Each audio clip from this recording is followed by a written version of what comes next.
જો વિદ્યાર્થી મિત્રો ધોરણ 12 ચેપ્ટર નંબર 13 એમાઇન સંયોજનોમાં આપણે છેલ્લે લેક્ચર નંબર 6માં આપણા પેમ્પલેટના પ્રશ્ન નંબર 24 થી 28 ભણી ગયા હતા. આજે લેક્ચર નંબર 7માં પ્રશ્ન નંબર 29 થી આગળ વધીશું. તો પ્રશ્ન નંબર 29નું વિધાન આ રીતનું છે.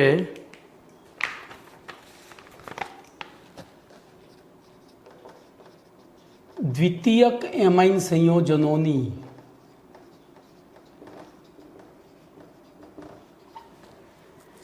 નાઇટ્રસ એસિડ સાથેની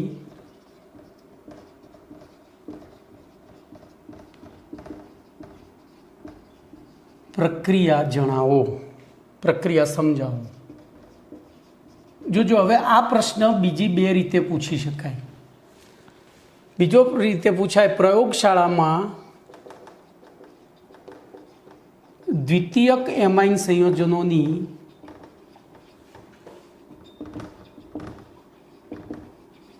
પરખ કસોટી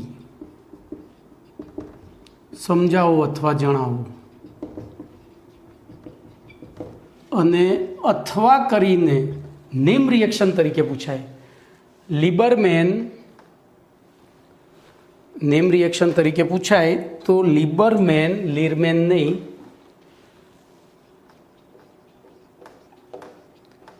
નાઇટ્રોસો, લિબરમેન નાઇટ્રોસો પ્રક્રિયા સમજાવો અથવા જણાવો. આમ આ ત્રણ રીતે આ પ્રશ્ન પૂછાય.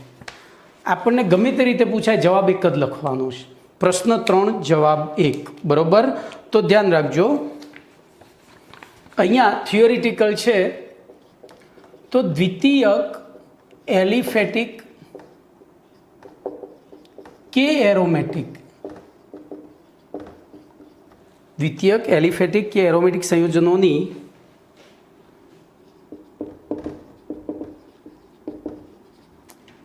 નાઇટ્રસ એસિડ સાથે પ્રક્રિયા કરવામાં આવે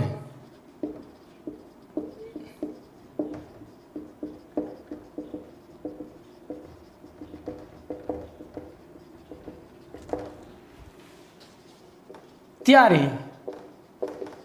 અનુવર્તી એન નાઇટ્રોસો એમાઇન સંયોજન પ્રાપ્ત થાય છે.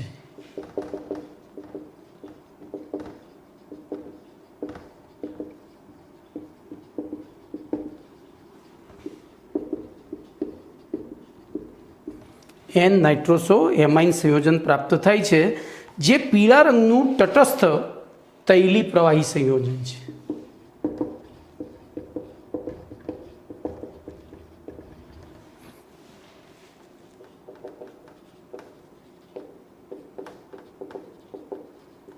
ચલો, એ પતી ગયું. હવે આ એન નાઇટ્રોસો એમાઇન સંયોજનમાં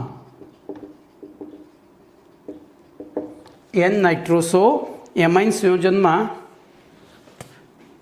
સ્ફટિકમય ફિનોલ અને થોડા ટીમ્પા સાંદ્ર સલ્ફ્યુરિક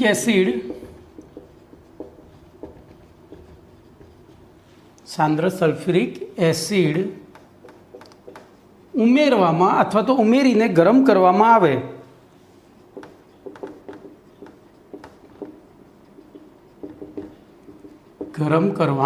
આવે. તો પીળામાંથી લીલા રંગનું દ્રાવણ પ્રાપ્ત થાય છે. અહીંયા જો પીળો રંગ હતો, તો પીળામાંથી લીલા રંગનું દ્રાવણ પ્રાપ્ત થાય છે. બરોબર? હવે જેમાં સોડિયમ હાઇડ્રોક્સાઇડ ઉમેરતા,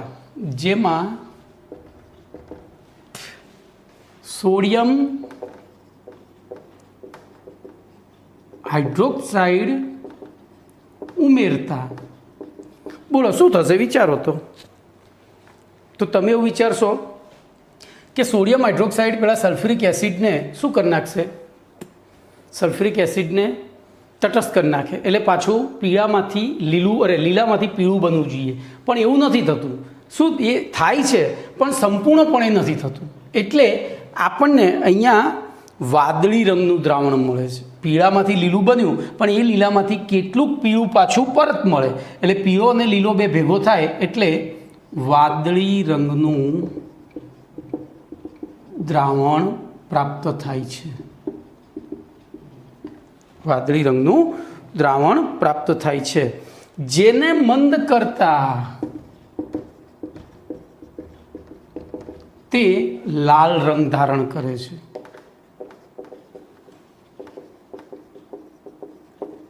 તે લાલ રંગ ધારણ કરે છે. બરોબર. તો એન નાઇટ્રોસો એમાઇન સંયોજનની ઉપરોક્ત સમગ્ર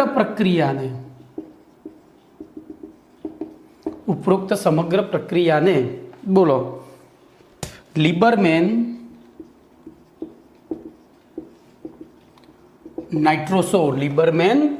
નાઇટ્રોસો પ્રક્રિયા કહે છે, કસોટી અથવા તો પ્રક્રિયા કહે છે. ચલો હવે જોજો, એન નાઇટ્રોસો એમાઇન સંયોજનો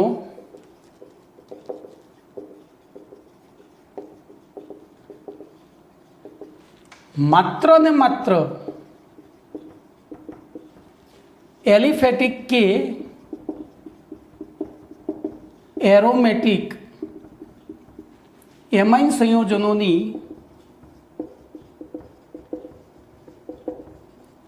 નાઇટ્રસ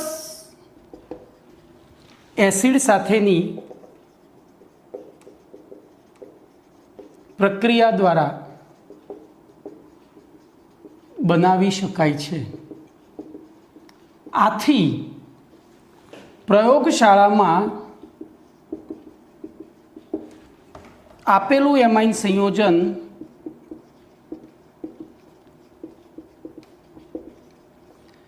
દ્વિતીયક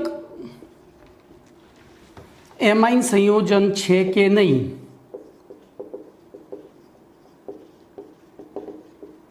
એટલે કે તેને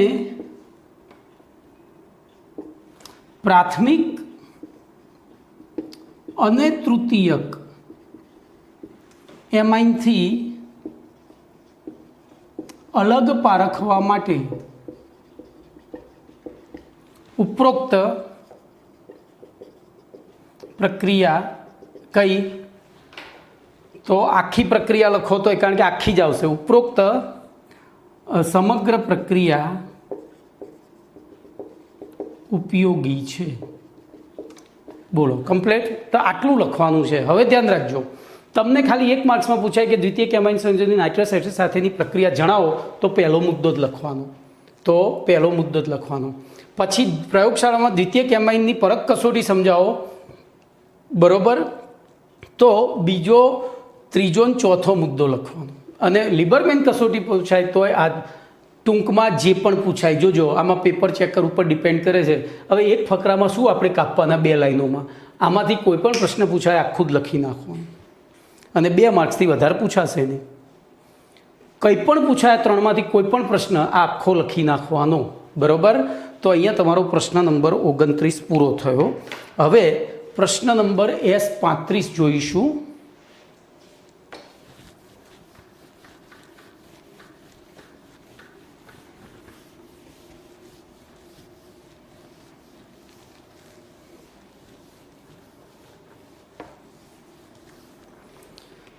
તો S35નું વિધાન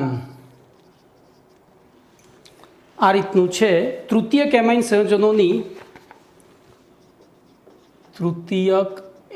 સંયોજનોની નાઇટ્રસ એસિડ સાથેની પ્રક્રિયાનું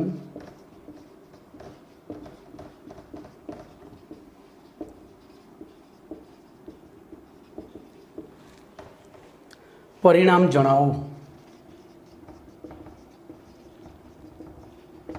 જોજો, આપણે પ્રાથમિક એમાઇન સંયોજન લઈએ અને નાઇટ્રસ એસિડ સાથે પ્રક્રિયા કરીએ તો અનુવર્તી એઝોનિયમ ડાયઝોનિયમ ક્ષાર મળે છે. દ્વિતીયક લઈએ તો હાલ ભણી ગયા એ પ્રમાણે પીળા રંગનું તટસ્થ તૈલી પ્રવાહી સંયોજન મળે છે. હવે તૃતીયકમાં શું મળે છે ખાલી એ જ જણાવવાનું છે. તો લખીશું એલિફેટિક તૃતીયક એમાઇન સંયોજનોને એલિફેટિક તૃતીયક એમાઇન સંયોજનોની નાઇટ્રસ એસિડ સાથે પ્રક્રિયા કરતા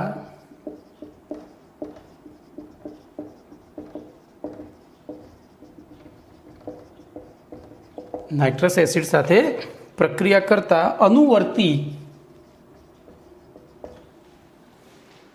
નાઇટ્રાઇટ, જો અહીંયા શબ્દોની મારામારી છે. અનુવર્તી નાઇટ્રાઇટ, નાઇટ્રાઇટ એટલે NO2 માઇનસ આયન ધરાવતા ક્ષારો બનાવે છે. અનુવર્તી નાઇટ્રાઇટ એટલે કે NO2 ક્ષાર આયન NO2 માઇનસ આયન ધરાવતા ક્ષાર બનાવે છે. જ્યારે એરોમેટિક તૃતીયક એમાઇન સંયોજનોની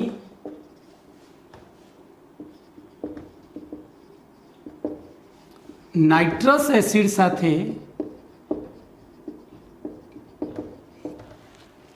બોલો ઇલેક્ટ્રોન અનુરાગી વિસ્થાપન પ્રક્રિયા કરી, નાઇટ્રસ એસિડ સાથે ઇલેક્ટ્રોન અનુરાગી વિસ્થાપન પ્રક્રિયા, જોજો હવે આ વિસ્થાપન પ્રક્રિયા ક્યાં થશે? તો ફિનાઇલ ચક્રમાં. ક્યાં થશે? ફિનાઇલ ચક્રમાં. એટલે કે ફિનાઇલ ચક્રમાં હવે એનું NH2 સમૂહ છે તો એ તૃતીય એ કેવો છે? N તો ઓર્થોપેરા નિર્દેશક છે. હવે ઓર્થો સ્થાનમાં પાછું અહીંયા ધ્યાન રાખજો, આ આપણે સમજીને જ ચાલીએ. જો એ આ તૃતીયક એમાઇન સંયોજન છે એરોમેટિક, આની NaNO2 HCl સાથે પ્રક્રિયા કરીએ તો શું થાય છે? તો એવી પરિસ્થિતિમાં આ જે છે તો આમાં તો પૂરક અસરના કારણે બોલો આની આકર્ષક અને પૂરક અસરના કારણે અહીંયા કોઈ પ્રક્રિયા થશે નહીં અને આની ઓર્થોપેરા નિર્દેશક અસરના આધારે ઓર્થો કાં તો પેરા સ્થાનમાં પેલો નાઇટ્રોસો સમૂહ દાખલ થશે. પણ ઓર્થો સ્થાનમાં અવકાશી અવરોધ વધે એટલે માત્ર પેરા સ્થાનમાં જ તો વિસ્થાપન પ્રક્રિયા કરી અનુવર્તી લીલા રંગનું, ધ્યાન રાખજો, લીલા રંગનું પેરા નાઇટ્રોસો NN ડાય આલ્કાઇલ એમાઇન સંયોજન બનાવે છે. NN ડાય આલ્કાઇલ એમાઇન સંયોજન બનાવે છે. જો હવે અહીંયા સંપૂર્ણ પ્રક્રિયા શું થાય છે તમને સમજાવી દઉં. આ બંને અહીંયા 2HCl તો NaNO2 પ્લસ 2HCl બરાબર, એની પ્રક્રિયા થઈ અહીં એક NaCl દૂર થાય બરાબર, એક NaCl દૂર થાય. એકચ્યુઅલી એક જ HCl વપરાય છે કારણ કે અહીંથી જે H છૂટો પડે છે પાછો કામમાં આવે છે. તો એ H છૂટો પડ્યો, એક H આ એક H અહીંનો બરાબર અને એક O એટલે H પહેલો NaCl છૂટો પડ્યો વત્તા H2O છૂટો પડ્યો. જોજો આપણે અહીંયા લખીએ H plus Na plus N plus O plus O plus H plus Cl. તો HOH આ ત્રણ કેન્સલ કર્યા એટલે બન્યું H2O વત્તા બોલો હવે એક Na અને Cl તો વધ્યું શું? તો NO. તો આ Hની જગ્યાએ O ટ્રિપલ બોન્ડ N આવો સમૂહ દાખલ થાય છે. આને નાઇટ્રોસોનિયમ આયન કહેવાય. શું કહેવાય? આ નાઇટ્રોસોનિયમ એટલા માટે કે એમાં નાઇટ્રોજન ધનવીજભારિત હોય છે. કયો આયન? નાઇટ્રોસોનિયમ. એટલે અહીંયા આપણે નાઇટ્રોસો એવો સમૂહ મળે. ઓકે, અને આ થઈ ગયું પેરા નાઇટ્રોસો આલ્કાઇલ એમાઇન સંયોજન. હવે ધ્યાન રાખજો અહીંયા કોણ જોડાશે? તો મારી અહીંયા થોડી ભૂલ છે. ભૂલ એટલે આ N જોડાય. કેમ? તો N ધન વીજભારિત છે અને ઓક્સિજન ઋણ વીજભારિત હોય. અહીંથી ઇલેક્ટ્રોન અનુરાગી છે તો ધન વીજભાર જ હુમલો કરે. તો આ નાઇટ્રોસોનિયમ આયન અહીંયા જોડાય. તો આ થઈ ગયું પેરા નાઇટ્રોસોનિયમ NN ડાય આલ્કાઇલ એમાઇન સંયોજન. આલ્કાઇલ એનિલિન આવશે, અહીંયા એનિલિન લખાય. પેરા નાઇટ્રોસો NN ડાય આલ્કાઇલ એનિલિન. અહીંયા અંદર લખવાની પણ ભૂલ હશે જ, કારણ કે તો ત્યાં સુધારો કરી દેજો, બરાબર. અંદર પણ એમાઇનની જગ્યાએ એનિલિન સંયોજન લખજો. ઓકે, ચલો. હવે પ્રશ્ન નંબર 30, આનો ઉપયોગ કરવાનો છે, ધ્યાન રાખજો. આપણે જે અત્યાર સુધી ભણ્યા એનો ઉપયોગ કરવાનો છે પ્રશ્ન નંબર 30માં. તો જોઈએ, એક મિનિટ હો ભાઈ, મારે ફોન વચ્ચે આવે છે. તો પ્રશ્ન નંબર 30,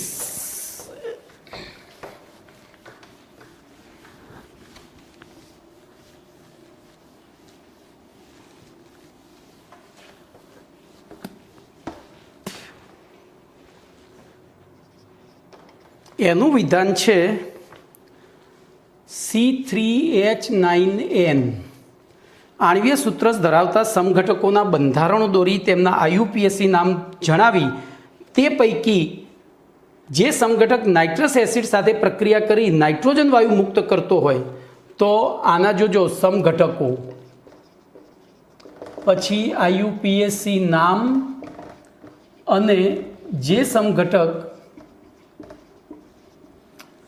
નાઇટ્રસ એસિડ સાથે N2 વાયુ મુક્ત કરતો હોય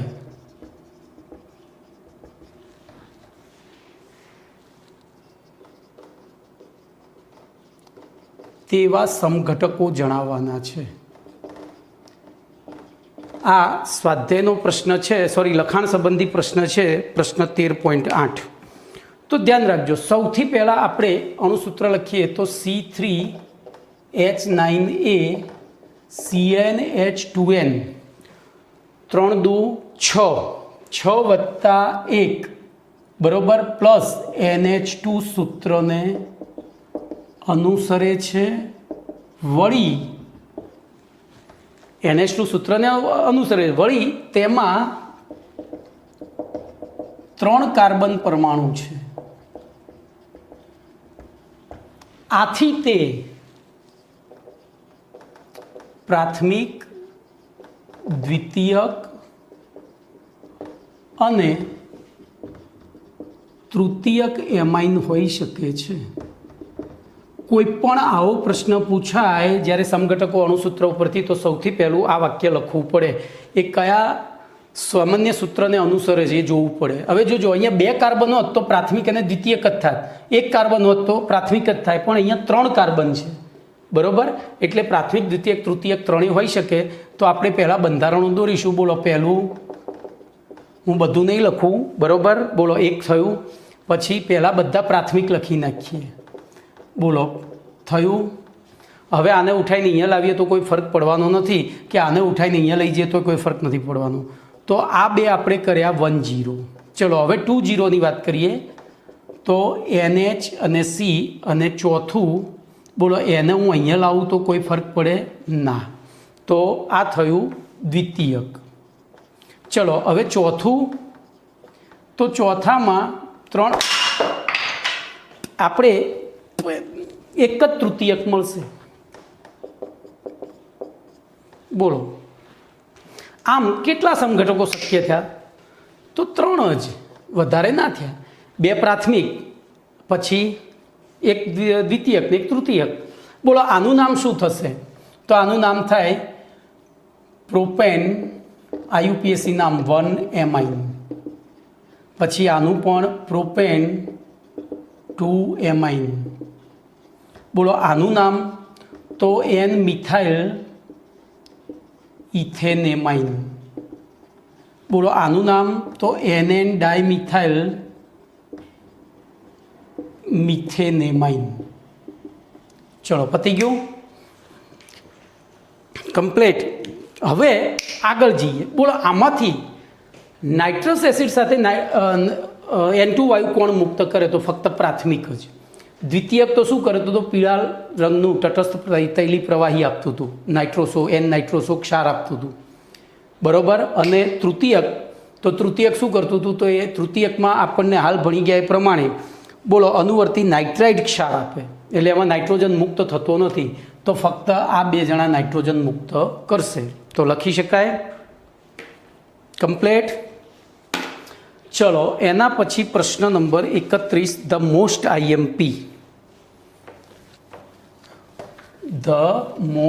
આઈએમપી. જોઈએ પ્રશ્ન નંબર 31. એમાઇન સંયોજનોની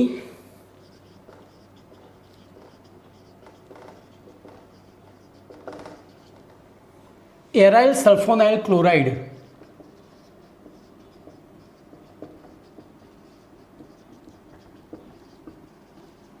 જેને હિન્સબર્ગ પ્રક્રિયક પણ કહે છે,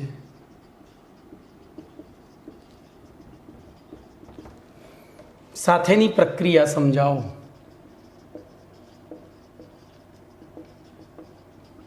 આવો પ્રશ્ન છે, બોલો. તો આ પ્રશ્નમાં કશું જ નથી. તમે અહીંયા એમાઇન સંયોજન લઈ લો અને સીધું વિચારો. તો બોલો, એમાઇન સંયોજન આપણી પાસે 3 પ્રકારના છે, RNH2, RNHR અને RNRR. બોલો, અહીંયા એરાઇલ સલ્ફોનાઇલ ક્લોરાઇડ કીધું છે, એટલે કે એરોમેટિક સલ્ફોનાઇલ ક્લોરાઇડ. તો હું એના માટે થઈ અહીંયા સાદામાં સાદું એરાઇલ સલ્ફોનાઇલ ક્લોરાઇડ લઈશ, બેન્ઝીન સલ્ફોનાઇલ ક્લોરાઇડ. ચલો અહીંયા આમ લખું છું, બેન્ઝીન ઉપર સલ્ફોનાઇલ ક્લોરાઇડ એટલે SO2Cl, બેન્ઝીન ઉપર SO2Cl. ચલો તો વિચારો હેડો શું થશે.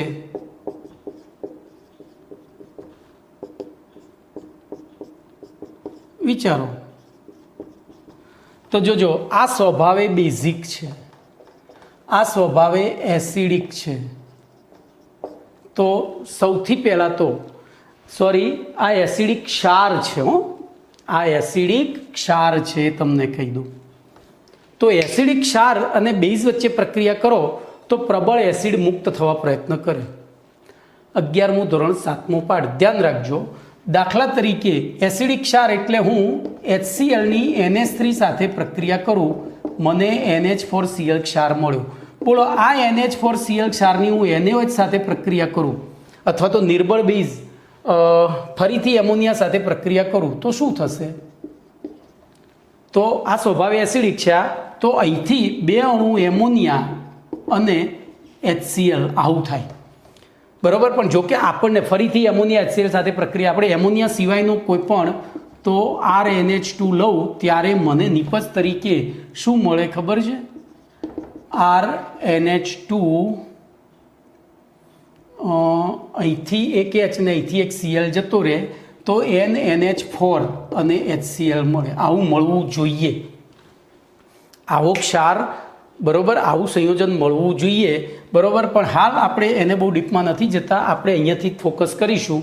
તો બોલો, આ બંને વચ્ચેની પ્રક્રિયાથી અહીંયા Cl છે, અહીંયા H છે, -HCl.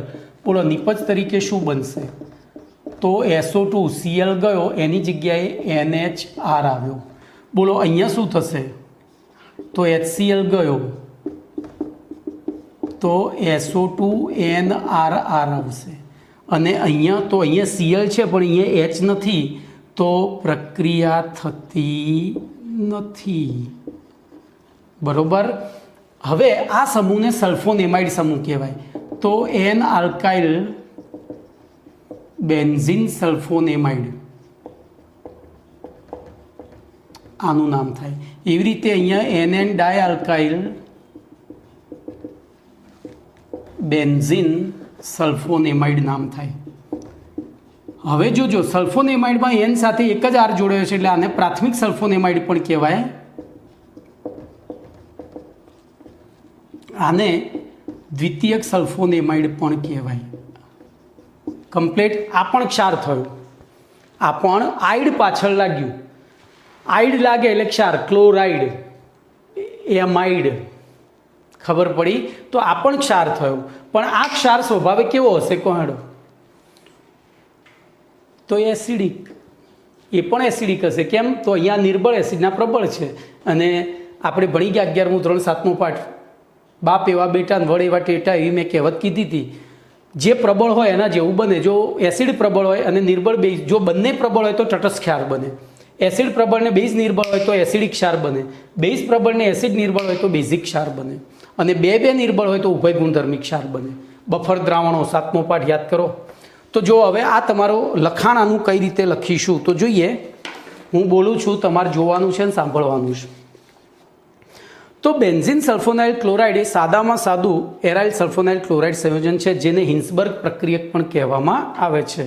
પ્રાથમિક અને દ્વિતીયક એમાઇન સંયોજનો બેન્ઝીન સલ્ફોનાઇલ ક્લોરાઇડ સાથે પ્રક્રિયા કરી તો પ્રાથમિક પ્રક્રિયા કરી અનુવર્તી, સોરી અહીંયા મારી ભૂલ થઈ છે ભાઈ લખવાની, આ એ દ્વિતીયક કહેવાય, કારણ કે આની આ સલ્ફોનેમાઇડ સાથે એક ફિનાઇલ એક અને આ તૃતીયક કહેવાય. મારી લખવાની ભૂલ છે, બરોબર. આ પ્રાથમિક સમૂહ સાથે એક જ આર જોડે તો પ્રાથમિક. અહીંયા સમૂહ સાથે બે વસ્તુ, આ સમૂહ છે એની સાથે બે આલ્કાઇલ કે એરાઇલ કે બે કે આલ્કાઇલ ને એક એરાઇલ સમૂહ જોડે એટલે દ્વિતીયક.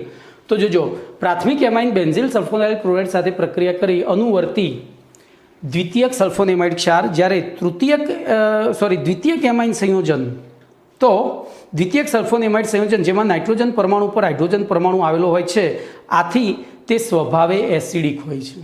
આ હજુ એસિડિક છે, મેં તમને કહ્યું, બરોબર. અને એ આલ્કલીમાં દ્રાવ્ય પણ થાય છે.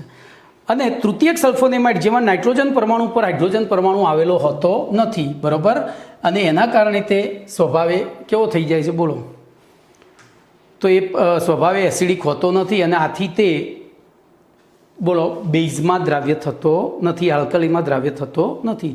જ્યારે તૃતીયક એમાઇન સંયોજનો બેન્ઝીન સલ્ફોનાઇલ ક્લોરાઇડ એટલે કે હિન્સબર્ગ પ્રક્રિયક સાથે પ્રક્રિયા કરતા નથી.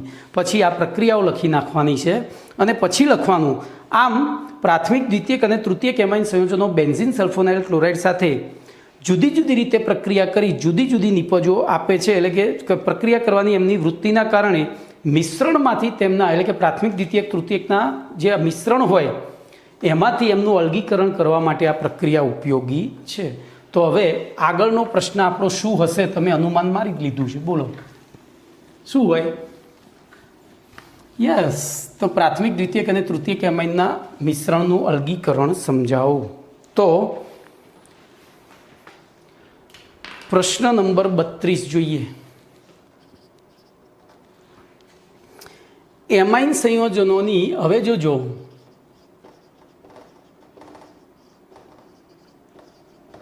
આલ્કાઇલેશન પ્રક્રિયા દ્વારા પ્રાપ્ત થતી 10, 20 અને 30 એમાઇન સંયોજનોના મિશ્રણમાંથી તેમના 10, 20, 30 એમાઇન સંયોજનોનું અલગીકરણ સમજાવો.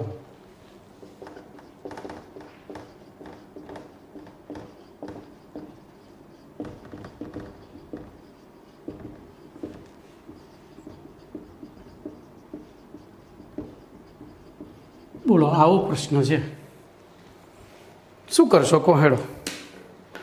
તો સૌથી પહેલાં આપણને જે કહ્યું છે એ આપણું રિવિઝન છે. બોલો, એમાઇન સંયોજન લઈએ RNH2, હું એની RI સાથે પ્રક્રિયા કરું તો યાદ છે ને, -HI RNH R બને, R ડેશ લઉં.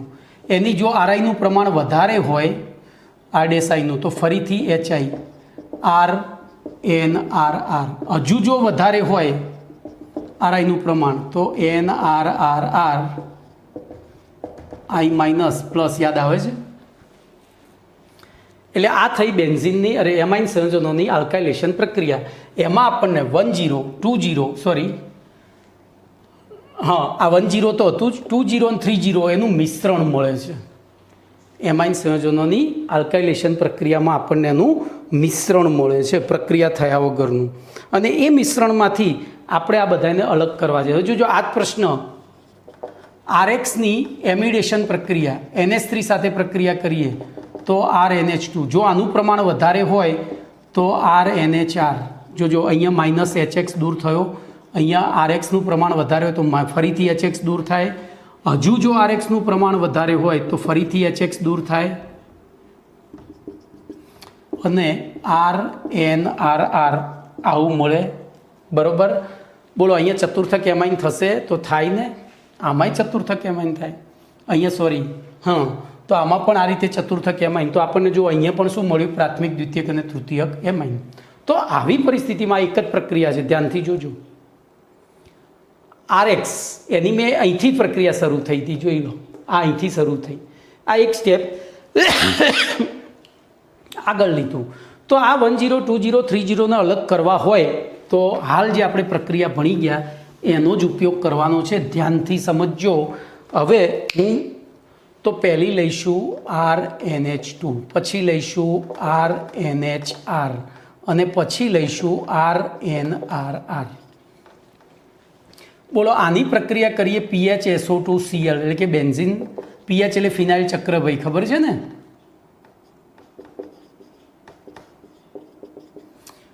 બોલો પહેલા બેમાં શું થયું? તો માઇનસ HCl દૂર થયું. અહીંયા પ્રક્રિયા થતી નથી. બોલો પહેલા બેમાં શું મળ્યું?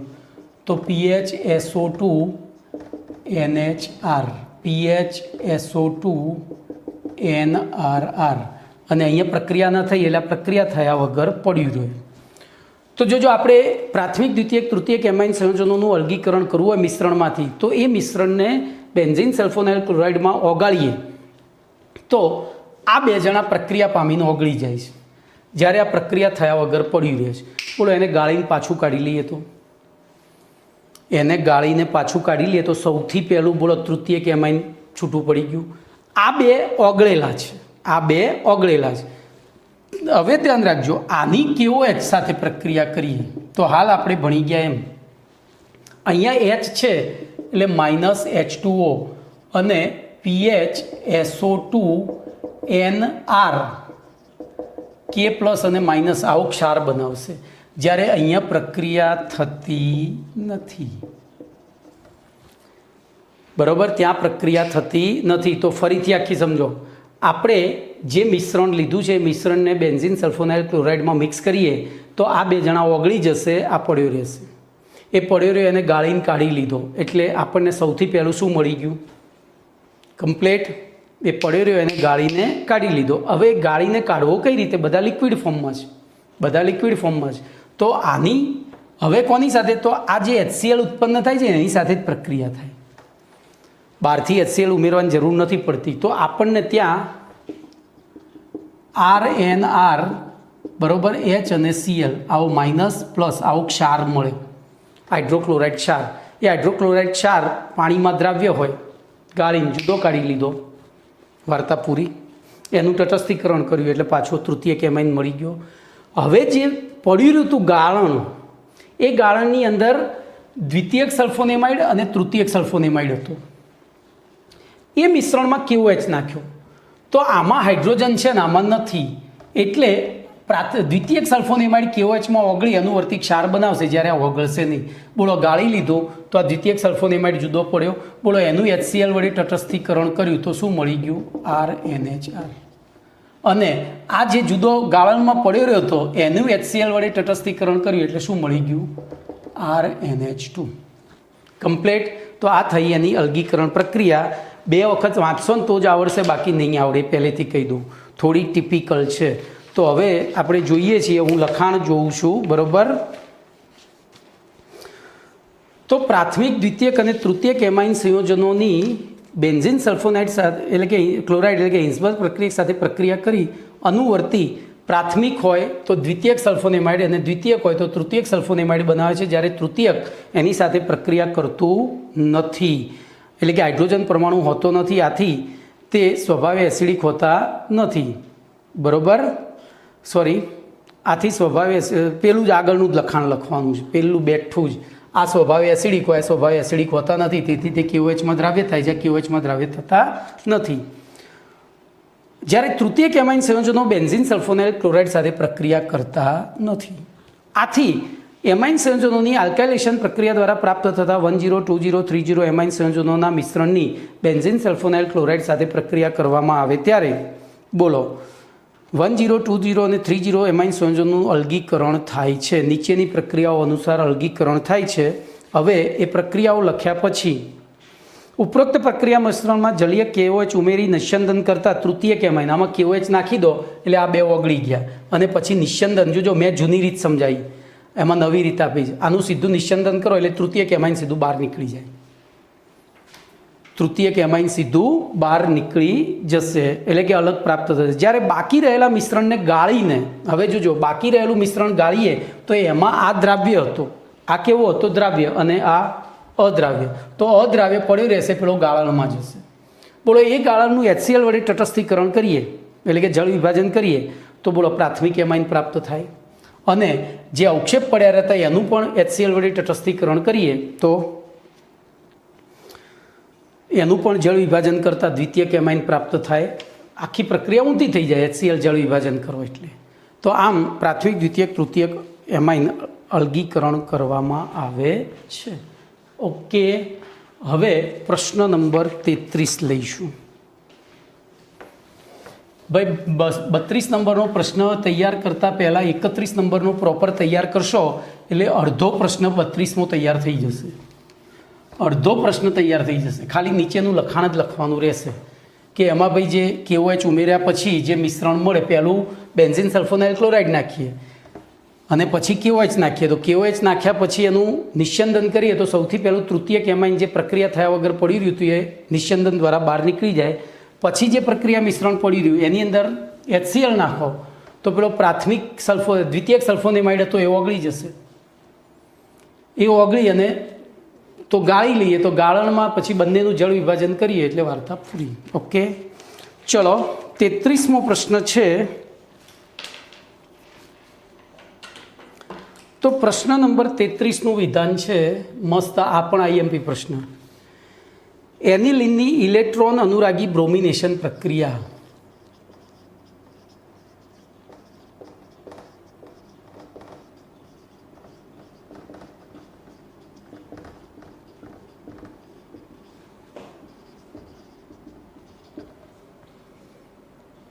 સમજાવો. બોલો, ચલો વિચારો. એનિલિનની ઇલેક્ટ્રોન અનુરાગી બ્રોમિનેશન પ્રક્રિયા સમજાવો. તો જો હવે જ્યારે ઇલેક્ટ્રોન અનુરાગી બ્રોમિનેશન પ્રક્રિયા આપણે સાંભળીએ ને ત્યારે આપણા મગજમાં પ્રક્રિયક તરીકે Br2FeBr3 આવે. Br2FeBr3 આવે તો ધ્યાન અહીંયા રાખજો, અમુક જગ્યાએ એ વાપરી ના શકાય. કેમ ના વાપરી શકાય બોલો? તો Br2FeBr3 જો આ વાપરીએ તો શું થાય? તો FeBr3 સ્વભાવે એસિડિક ક્ષાર છે, એટલે સીધો જ આ બેઝ છે એની સાથે જ પ્રક્રિયા કરી નાખે. એટલે આપણે અહીંયા FeBr3 વાપરવાનો નથી. બોલો એની જગ્યાએ શું વાપરવાનું? તો H2O જ વાપરવાનું. શું વાપરવાનું? તો અહીંયા 3 Br2 અને 3 H2O અથવા H2O સીધા જ. ચલો ઓકે, તો એવી પરિસ્થિતિમાં આના બે ઓર્થો સ્થાન અને એક પેરા સ્થાન, કારણ કે એનિલિન ઓર્થોપેરા નિર્દેશક છે, એટલે આ 3 હાઇડ્રોજન અહીંયા ટોટલ 6 Br છે, એમાંથી 3 Br લઈને જતા રહે.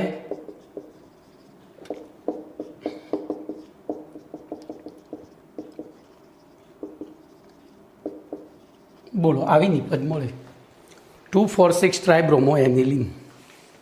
બરોબર, 2,4,6 ટ્રાયબ્રોમો એનિલિન સીધું આવું મળે, એટલે કે સીધો ત્રિવિસ્થાપિત નિપજ જ મળે. તો ધ્યાન રાખજો. હવે આનો પરિચય લખું છું. આ તો મેં તમને 11મું યાદ કરાવ્યું. તો એરોમેટિક એમાઇન સંયોજનો એની ઇલેક્ટ્રોન અનુરાગી બ્રોમિનેશન પ્રક્રિયા પરત્વે અતિ પ્રતિક્રિયાત્મક હોય છે, એકદમ સક્રિય હોય છે, અને તેથી વળી તે એમાઇન સમૂહ ઓર્થોપેરા નિર્દેશક હોવાના કારણે બોલો એનિલિનનું આમ જો સીધી જ પ્રક્રિયા કરીએ બ્રોમિનેશન તો FeBr3 વપરાય નહીં, અને Br2 વાપરીએ તો આપણને ઓર્થોપેરા 2,4,6 ટ્રાયબ્રોમો એનિલિનના સફેદ અવક્ષેપ મળે. પણ આપણે ધારો કે કોઈ એક જ સ્થાને એક જ બ્રોમિનેશન કરવું છે તો એવી પરિસ્થિતિમાં આપણે એનિલિનનું બ્રોમિનેશન બે જુદી જુદી રીતે કરીએ છીએ. તો પહેલી રીત મેં તમને સમજાવી દીધી. પહેલી રીત આ રીએ ઓરડાના તાપમાને. તો ઓરડાના તાપમાને એનિલિનનું બ્રોમિનેશન કરતાં 2,4,6 ટ્રાયબ્રોમો એનિલિનના સફેદ અવક્ષેપ પ્રાપ્ત થાય છે. આ ખાસ યાદ રાખજો, સફેદ અવક્ષેપ MCQમાં પૂછાઈ ગયેલું છે. હું 2 વાર બોલ્યો છું પહેલાંય.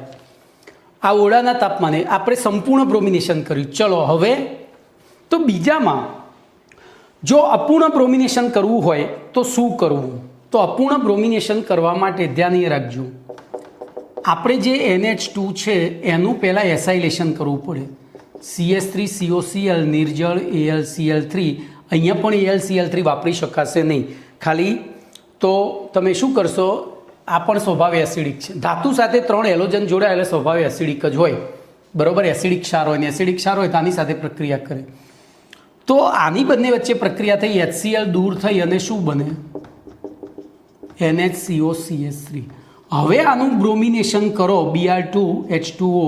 તો જોજો અહીંયા 3 Br એક સાથે દાખલ નહીં થાય, કારણ કે આના મોટા સમૂહના કારણે આ ઓર્થો સ્થાનમાં અવકાશી અવરોધક અસર લાગે અને આપણને મળે પેરાબ્રોમો એસિટાનિલાઇડ. શું મળે? પેરાબ્રોમો એસિટાનિલાઇડ. હવે આનું HOH જળ વિભાજન કરી નાખો. આનું જળ વિભાજન કરી નાખો એસિડિક માધ્યમમાં. તો જોજો, આ માઇનસ ડેલ્ટા, આ પ્લસ ડેલ્ટા, આ પ્લસ ડેલ્ટા, આ માઇનસ ડેલ્ટા. સોરી, મારી ભૂલ થયું. નાઇટ્રોજન વધુ વિદ્યુત ઋણ ને, એટલે આ માઇનસ ડેલ્ટા પ્લસ ડેલ્ટા. બોલો કોણ ક્યાં જશે? તો આની સાથે OH આવશે, તો માઇનસ CH3COOH. અને નિપજ તરીકે આપણને પાછું ઉપર NH2, નીચે તો પેરાબ્રોમો એનિલિન. તો પેરાબ્રોમો એનિલિન અથવા તો 4-બ્રોમો એનિલિન પ્રાપ્ત થાય છે. તો આ થઈ ગયું કમ્પ્લીટ. હવે જોજો, આની પ્રક્રિયા આપણે આગળ ભણી ગયા હતા. ધ્યાન રાખજો કે હું બેન્ઝિનની એસાઇલેશન અથવા તો ટોલ્યુઇનની એસાઇલેશન કરતો હતો. હું ટોલ્યુઇન લઉં, આ તટસ્થ હતું એટલે નિર્જળ AlCl3 વાપર્યું હતું. બોલો એમાં આપણને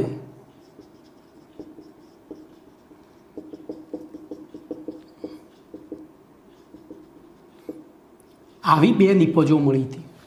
એટલે કે ફિનાઇલ ચક્રમાં એસાઇલેશન થયું હતું. તો તમને મનમાં થવું જોઈએ કે સાહેબ અહીંયા કેમ એમાઇન સમૂહમાં થયું? એમાઇન સમૂહમાં કેમ થયું?